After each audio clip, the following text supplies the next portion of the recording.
Облеклото в древния Абритус.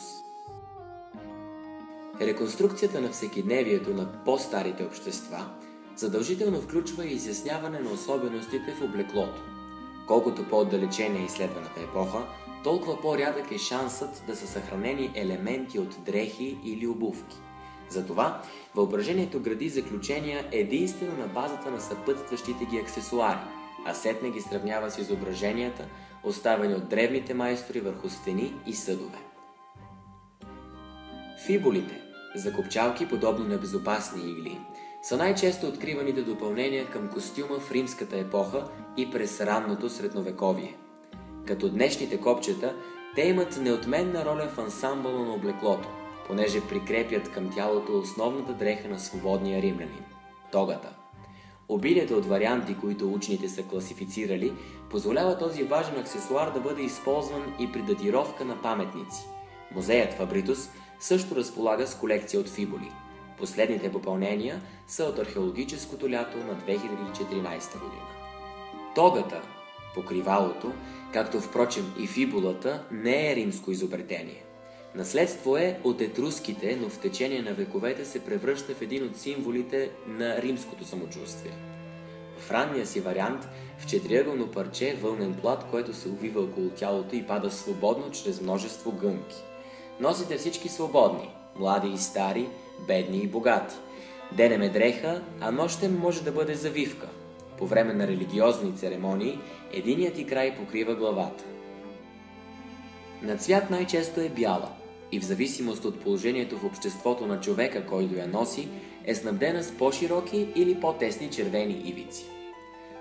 С разрастването на държавата и увеличаването на богатствата й, тогата се оголемява и на ширина, и на дължина. Подреждането на гънките става изкуство, като с него започват да се занимават специални слуги. Носенето й изисква поддържането на идеално изправена стойка и съблюдаването на бавност и умереност при ходене. Така, строгата пишност на тогата е в съзвучие с безспорния авторитет на империята, като господар на света. В хармония с помпозността на дрехата, благородните римски жени, матрони, оформят сложни прически от букли и кадрици, които комбинират с подходящи аксесуари от благородни метали, скъпоценни камъни и кост. Известно е, че в епохата на древността и през средновековието облеклото е важен белег за социална принадлежност. Ето защо и първенците на Абритус са се съобразявали с изискванията на времето. Не случайно, дори в съвсем схематичните изображения върху надгробните плочи, открити в археологическия резерват, могат да бъдат разпознати дрехите и накитите на знатните. В колекцията на музея се пазят също костни игли, гребени, тежести за такачен стан. А това е сигурно доказателство, че изработването на тъкани, облекло и допълнения към тях е неделима част от всекидневието на античния кастел. Завладяването на приказно богатите страни от елинистическия свят и търговията с изтока постепенно превръщат суровия римски войник в ценител на лукса и удоволствията.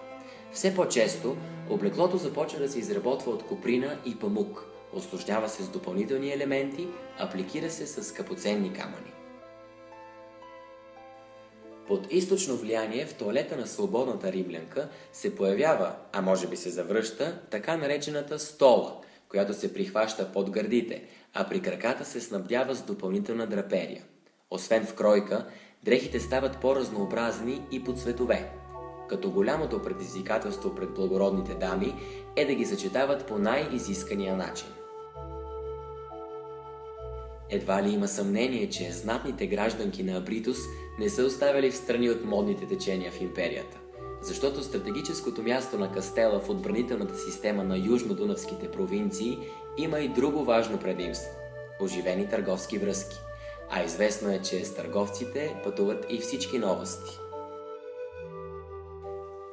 Туниката е най-масовият тип долна дреха в римския свят, с дължина обикновено до прасеца. Наподобява днешната широка и по-дълга тениска. Изработва се от лен или вълна. При войниците и селяните е по-къса, може да бъде и без ръкави.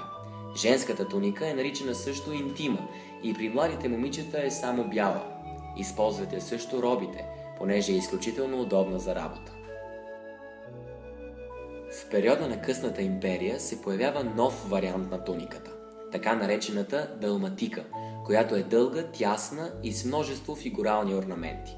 През средновековието тази дреха става основен елемент от костюма, както на благородниците, така и на духовенството. Носенето на панталони гащи римляните считали за варварски обичай и затова се придържат към използването на препаски като долно бельо, а прототип на по-късния корсет и съвременния сутиен е така наречения строфиум. Избягвали да носят шапки, но пък за сметка на това съществуват множество варианти на дълги и къси на метала и покривала за глава. Неделима част от военната униформа са шлемовете, а от женския костюм – диадемите. В археологическия резерват Абритус досега са открити торкви, гривни, обици и пръстени. Това са най-употребяваните варианти на накити в римския свят. Следователно, логично е предположението, че те са придружавали и описаните досега елементи на костюма.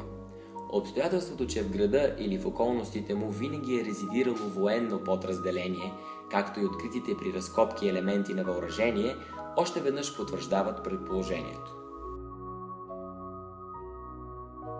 По аналогия с дрехите, може да се приеме хипотезата за използването на различни варианти на сандали и кожени обувки за всекидневните нужди или по време на празници. Не е изключено при археологическите проучвания занапред да се появят находки, които ще я потвърдят. Разкопките в резервата Абритус продължават.